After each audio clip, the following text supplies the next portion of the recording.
Okay, ladies and gentlemen, and welcome back to The Zone, where today, ladies and gentlemen, we are going to be doing over one of the most infamous, perhaps one of the most infamous sagas from Chris Chan's history, the Julie saga.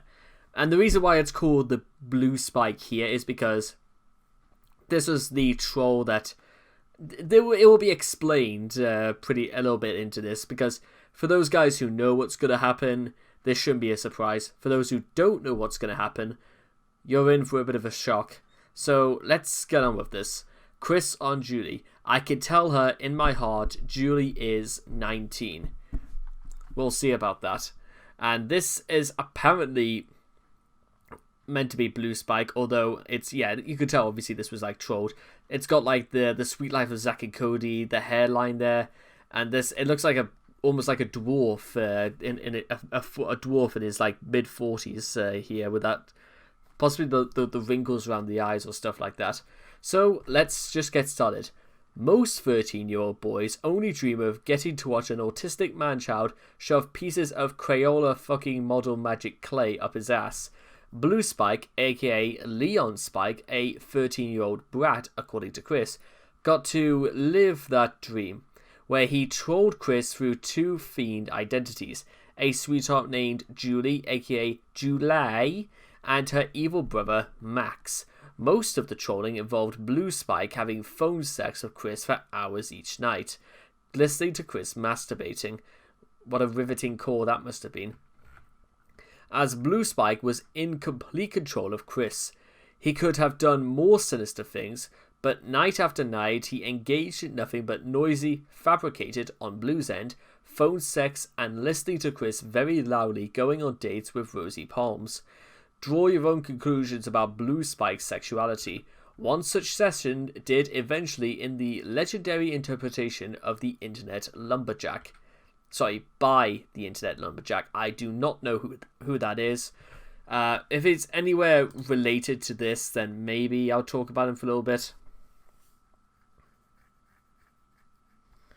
That is my link, Bob Chandler. Okay, right, so that we're gonna have to like go over that later.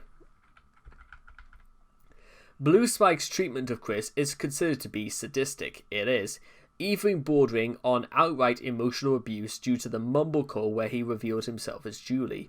His harsh treatment of Chris was unparalleled by any of Chris's past trolls. You see, I would argue this is the point, like, before they were just getting Chris to do really dumb stuff and Chris would fall for it. This, Blue Spike took it a little bit beyond that, because this does harness on harassment in some way, and would not be matched again until the Idea guys got hold nearly a decade later. Blue Spike's trolling caused Chris to admit to Julie that he had tried a dildo and anal beads, produced the infamous sex tape where he fucks Kimmy, a description of a future scene from Sonichu number 9, alluding to his gay fans. How Chris hates everything that's not Aryan. His father walking in on him masturbating and other sick shit. He is also indirectly responsible for the July meme, so he is partially to blame for all the weens who still find it amusing. Okay, let's just get started with Julie, or July. Chris profuses his undying love while screwing a sex doll. Julie Malvana, born 30th of July 1989, was a Moravian Methodist Sonichu fan who became Chris's sweetheart after Panda Halo. Her kidnap by her evil brother Max led to Chris's ill-fated rescue mission to Cleveland. Julie first appeared in IRC in December 2008, suggesting the infamous tour of Chris's house video. She later posed a ton of Sonichu questions submitted by fans, and was invited to Sonichu Girls. As early as the 3rd of January 2009, she asked Chris what he would do if a jerk kidnapped his sweetheart suite. He said, I would lean his demands, if any. I I would learn his demands, if any, or if he hurt her, I'd strike the jerk back. Julie also got excited by the prospect of an orgy with Chris and the Sonichu girls. The next day, it was revealed that Chris had promised his virginity to both Panda and Julie, and both ladies were furious, with Julie threatening to kill herself. Later, she calmed down and moved to Ohio to live with relatives. Ever classy, Chris suggested a threesome with Panda Halo. Chris refused to drive to Ohio, instead insisting that Julie come to him. Isn't it just? He also couldn't be bothered to attack Clyde in IRC, even when if he threatened Julie. Chris's loyalty to Julie would be proven on the 26th of February 2009, when Max, her evil, mischievous brother, kidnapped her and held her against her will. In response, Chris valiantly travelled to Ohio in a bid to rescue her and got his parents all worried. His ancestors' spirits had wished him a safe trip in Ohio. 2 days prior at Aunt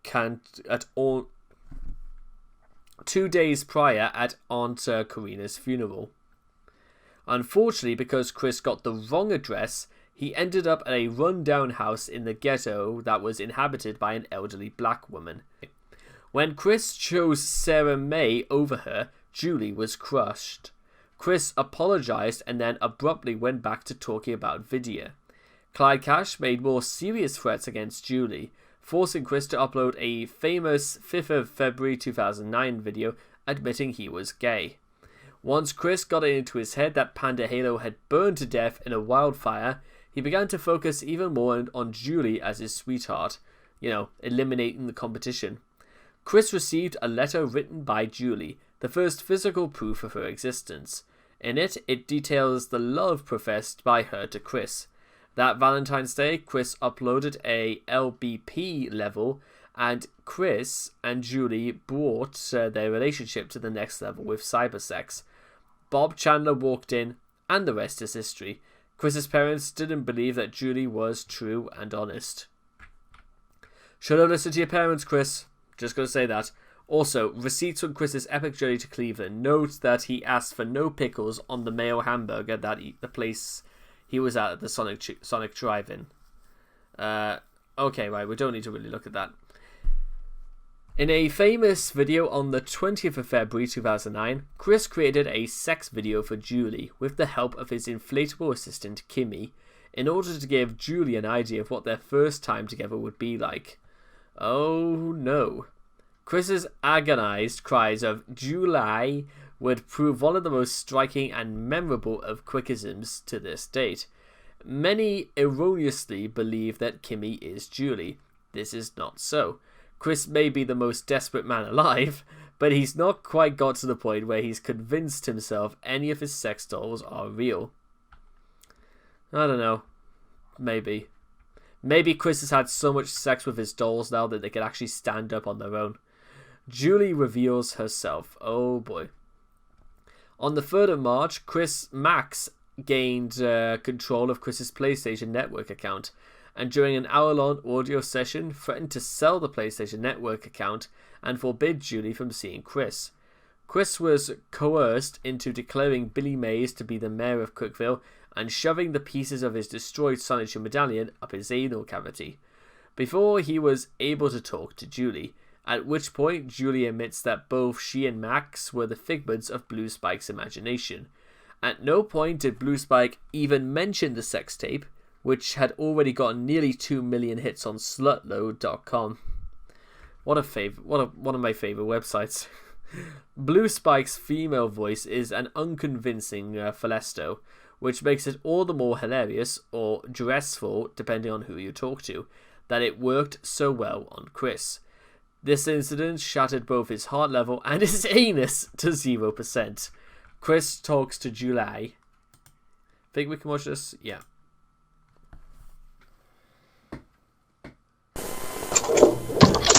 Chris, I'm happy you're here. Hi.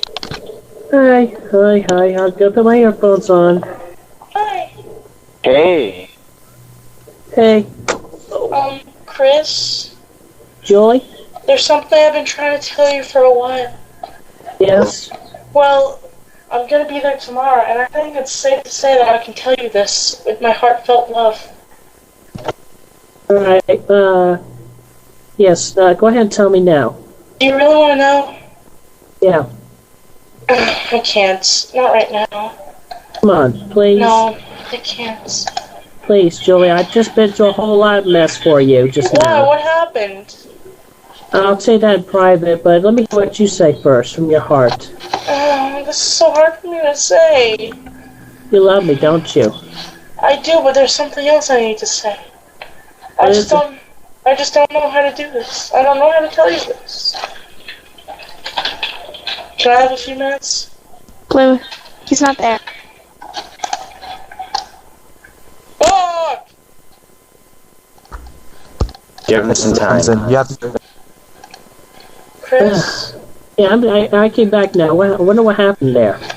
I don't know. But this is... Can we talk with the fans for like 5 minutes? And then I'll tell you, please. I'm Actually, sorry. no. Could you... No, I'm ready to tell you. Okay. This whole time, Chris, you've been having sex with a 13-year-old boy, you sick fuck! You lose. What? Yeah, I'm a 13-year-old boy, Chris, and you've been having sex with me this entire time. I'm gonna give all your fucking data to Chris Hansen, you fucking pedal fork, so you better get the fuck out now. Before I report you to the fucking feds. Get out.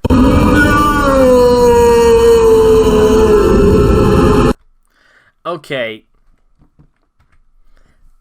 I appreciate the edits in there, but let's just go over this like a few times, just so everybody's sort of like on the same page. What this guy did is that he pretended to be a girl, got into correspondence to taking advantage of an autistic man-child for best part of several months, forced him to do some really stupid stuff like shoving pieces of a medallion up his arse, and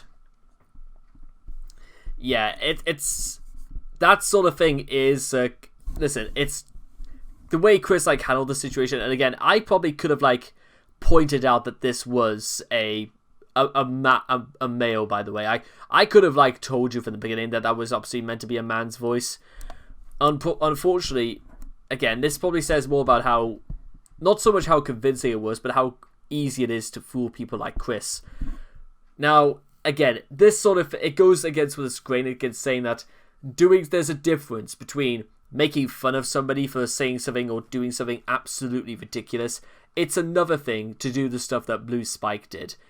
Nobody will ever condone that sort of thing. And that would be the end of it as far as I'm concerned, but unfortunately there's still a little bit more to go. Reaction.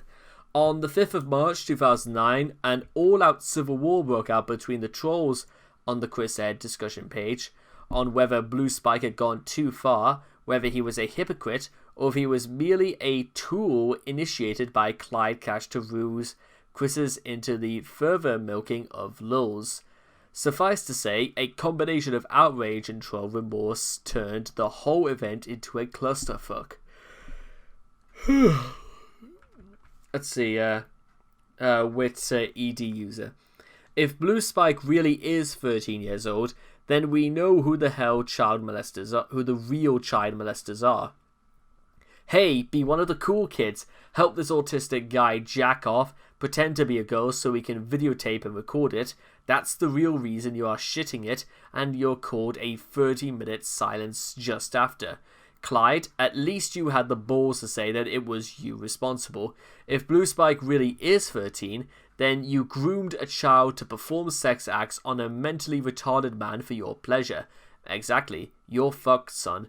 You both broke a locale, but there's better sport now, ruining your lives, and don't act like you don't care. I saw you shitting yourself all that night and the next, sending waves of members to kill threads about it or put in false names, just like your sock earlier in that page. Ready to have a seat off there? Even as Julie reveals herself was being recorded, other trolls can be heard remarking that it was a horrible idea and demanding Blue Spike to stop. The impact on Chris. While one might think that this level of physical and mental abuse would leave lasting scars, Blue Spike's trolling had virtually no evident long-term impact on Chris. Now, I don't know whether Chris actually knew all the time about this, or whether or not, well, if he did know all the time, that makes that a little bit more disturbing as well, doesn't it? But also by the fact that he knew that Blue Spike was never going to do anything, because he would have to admit to virtually everything, including lying to somebody who, obviously has pretty serious mental problems. Just a few weeks after Julie revealed her true identity, Chris had moved on to thinking he found another sweetheart online, and just a few weeks after that, he had no trouble believing that he was now having virtual sex with a famous Disney Channel celebrity. Did he know? The main effect it had was that although Chris made a new Sonichu medallion, he stopped wearing it until 1st of July 2009. Chris came to believe that Blue Spike was killed at the hands of Clyde Cash, from an offhand comment by Cash in Mumble12.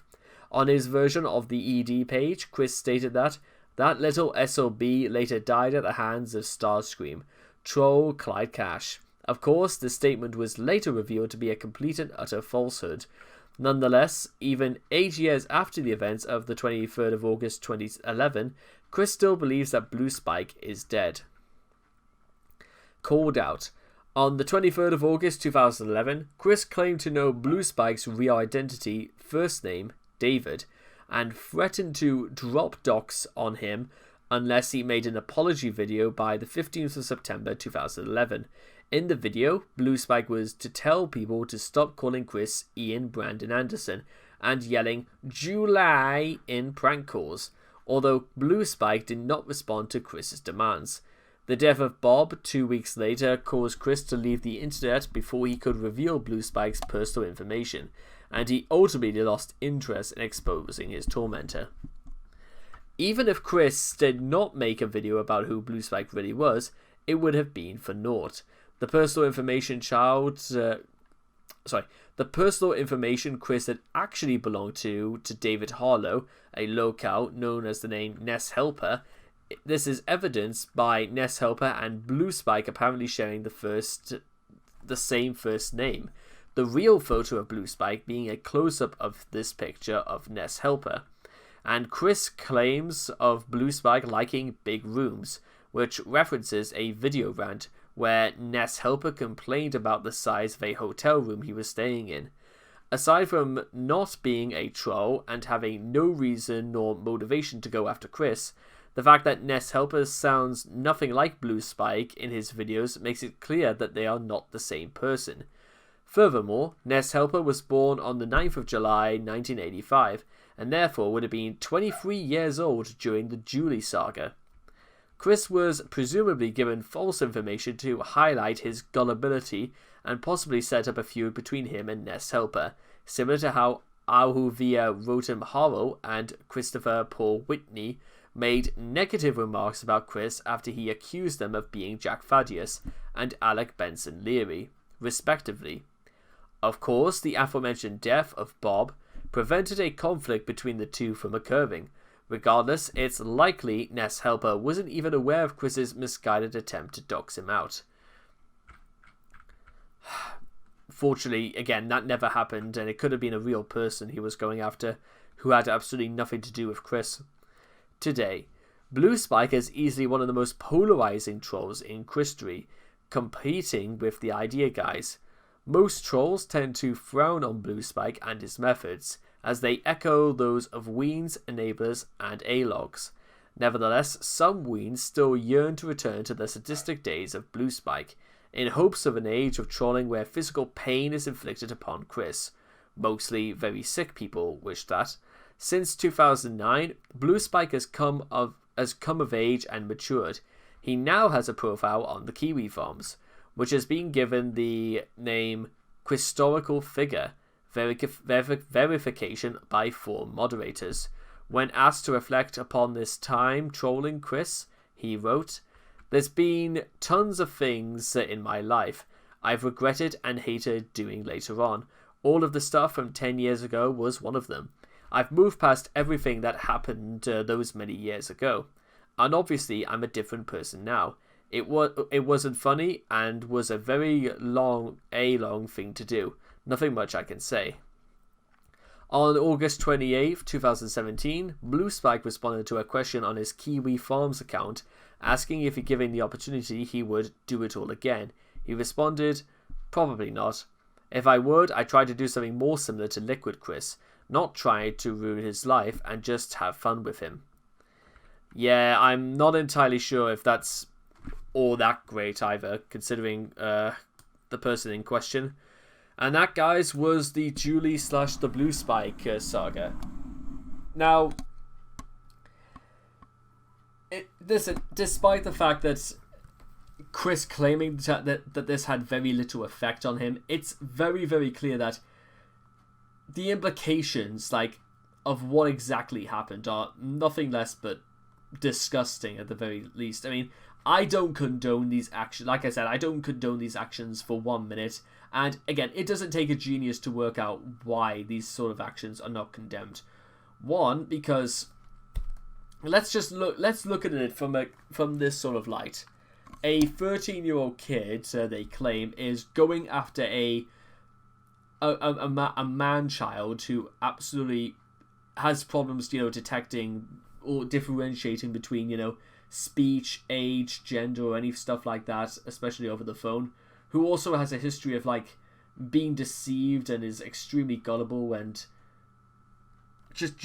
will believe anything he does. That's more or less, it's a type of manipulation, more or less, because, one, Chris is just completely sunken in by this, and he refuses to believe in just about anything else. Now, again, we all know that the reasons for Chris going out with anyone at all are for pretty shallow and selfish reasons. But at the same time, like, this, let's just assume for 1 second what would have happened if Blue Spike had actually decided to go to the police about this. Granted, Blue Spike would have been landed in a lot of trouble as well, but who's to say that, for whatever reason, I mean, one thing he could have done, he could have released this information to the internet, by just like a default account, or maybe he could have like gone into somebody else's account and just put it up on their YouTube channel right there. But then again, so that would have been getting more and more people in trouble for his sick ends. And like I said, if he decided to go to the police about this, he would have to confess that he lied about being a girl whilst he was an underage boy, and it's just I do.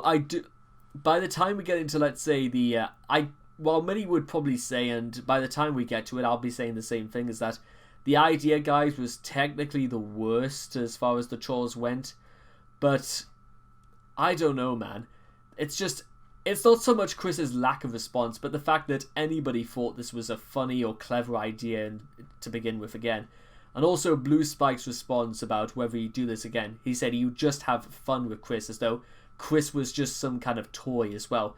Now listen, I know what about, the sort of person we're talking about here, that Chris isn't exactly, the greatest human being who ever lived. But you have to bear this in mind, is that that doesn't make anybody look any better as a result. It doesn't make you look any better or big, or me from looking any bigger or tough by thinking that you could just have your way with somebody who is going to fall for whatever you put in front of him.